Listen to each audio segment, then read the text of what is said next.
military component is to build the capacity of EASF member state staff officers and commanders through training, workshops, conferences, and exercises like command post exercises and the field training exercises. We are here to make sure that all the military pledged forces are highly trained for a high readiness deployment at any time once the go-ahead is given, once the mandate or the authorization is given.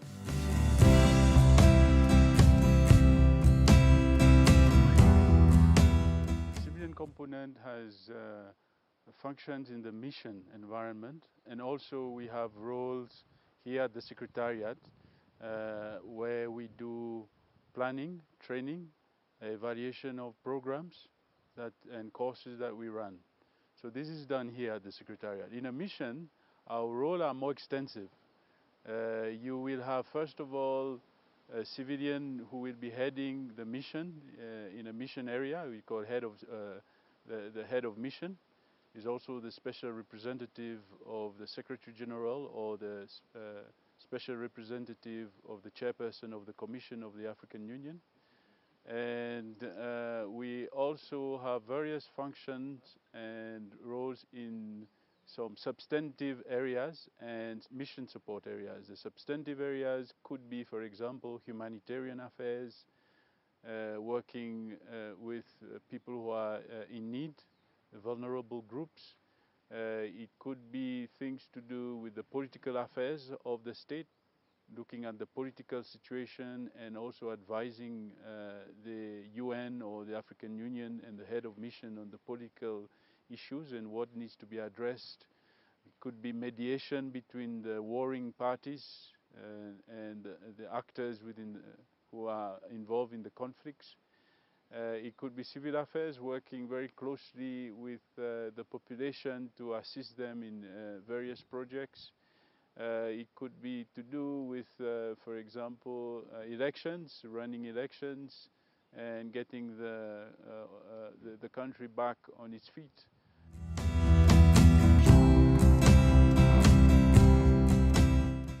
Our component is supposed to prepare 720 individual police officers and 6 formed police units who will stay on standby in their member states for future deployment.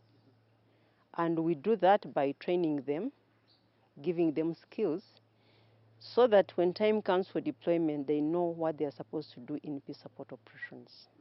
And then we roster them, so that when it's time for deployment, we know we trained certain people in a certain country, and we shall request the member states to provide those that have been trained.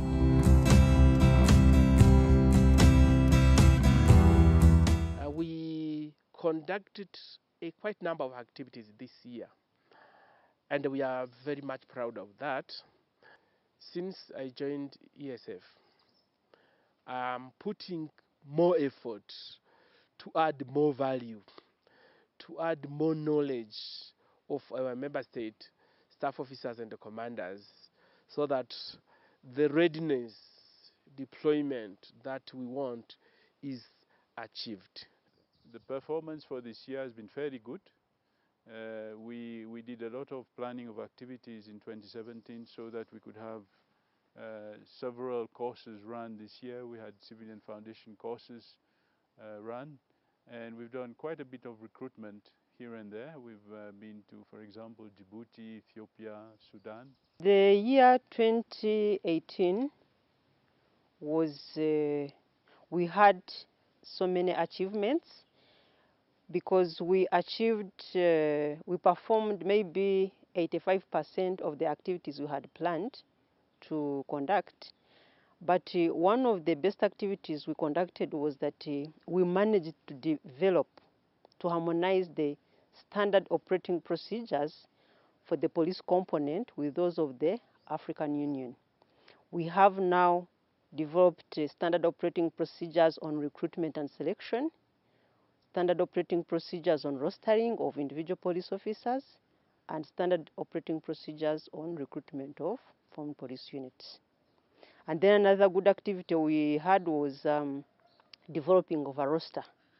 We want to roster all the police officers in the member states who have passed interviews.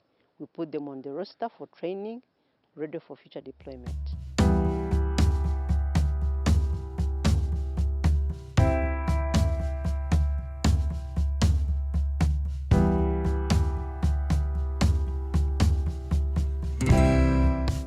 My perspectives for the year 2019 is to continue to build the capacity of our staff officers and commanders through basic training, through collective training and integrated training. We are also looking forward how we can conduct a kind of advanced force headquarter course where we can put together the pledged force headquarter and the CIS communication equipment with the logistic company, so that we can have something like a half CPX. Otherwise, we will continue to do whatever I can so that I can add more knowledge, more readiness for a deployment. Otherwise, I'm very proud of what I did and what I want to achieve this coming year. For next year, we think that things are going to be a little bit more rosy, because now we're having Finland and Denmark who are coming in with technical advisors and also perhaps also some funding. So we'll be able to fund most of our activities, which will include, for example, as a priority, foundation courses. And we'll be moving to do some recruitment in Uganda, Rwanda and Somalia also, which is still a zone of conflict. But we are going there to also boost our presence there as well, and to see whether we can recruit some good people who will also serve as enablers for peace within Somalia. The expectations for the coming year is that we are going to have a fully functioning roster for the police component, and we shall try to test our standard operating procedures, because we are hoping that the management will present them to the policy organs meeting, approve them, ready to be tested. I look forward to having well-trained police officers on standby, so that if there is any deployment, the police component will perform very perfectly.